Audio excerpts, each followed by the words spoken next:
Wow, what's happening in Collier? What Collier has done is very unique. What exactly is going on in Collier County?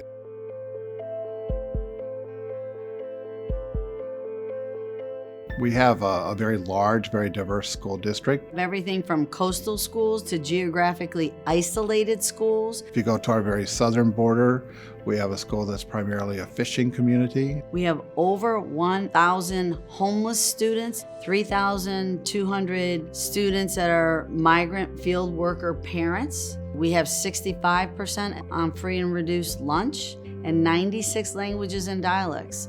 To me, it's a moral imperative to do even more when you have kids that have so many challenges. So our vision in Collier County Public Schools is that all students, not some, all, are college, career, and life ready. For us to get the leader in me to all students is the most important.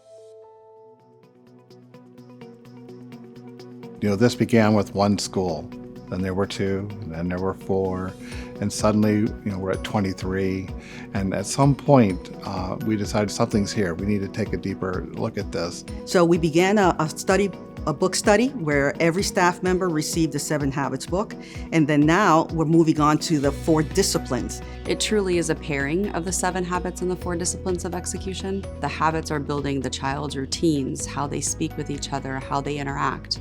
The 4 disciplines is providing them a system or a framework to set goals and not just set them, but then have a pathway to support them in reaching that goal. That's really the secret. We are a school system with systems in place. What does 4DX do? It breaks down problems, right? We break down the graduation rates into the different pieces. So at the district end, it's that graduation rate.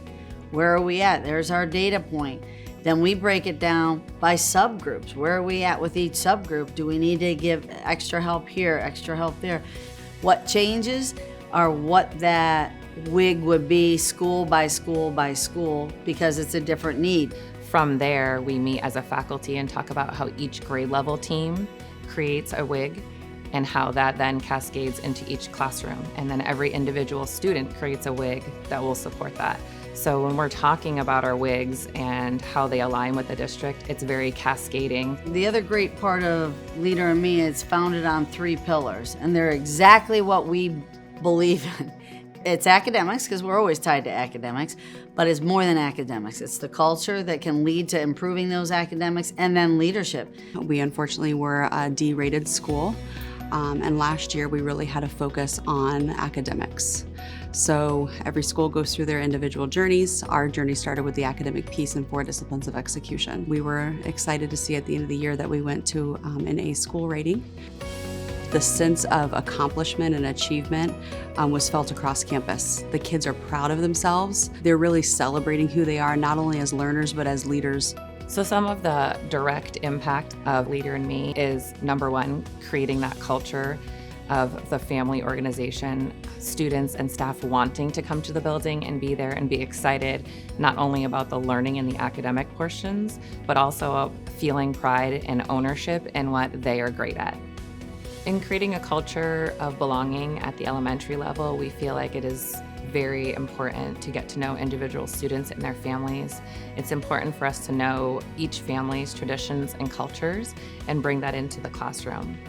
As humans, we respond when we feel as we're a part of something bigger than just us. At Pinecrest, we're really trying to build a sense of belonging by allowing our students to lead outside of the classroom. So we have sponsored 54 student leadership teams this year, all sponsored by our staff members, and our students have had that choice of what they want to lead in. The students are able then to give back at either the school level, the community level, state or national level, and they feel the sense of belonging because it's a choice opportunity for them, but they're also able to use their voice. So then once you start engaging students, I always say get out of the way, because the enthusiasm, the energy, they know best what's working for them and have some ideas on what might make that even better. And so we begin to listen to the students and empower them, watch them as they lead and make a difference in their school.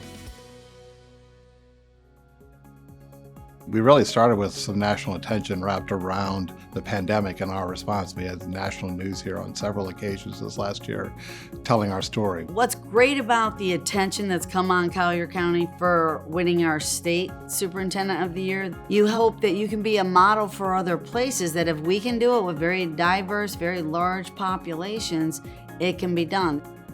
Just to know that we were 72.5 and now sitting at 92.6. Watching our migrant students, approximately 53%, now sit at 88.9%. That's breaking generations of poverty. It can be done, but there's systems to do that. It didn't just randomly happen. When we look at Leader in Me and we look at 4DX, we've seen it firsthand. Not only is it research-based, but we have living proof that these strategies, these frameworks, they absolutely work and kids are better.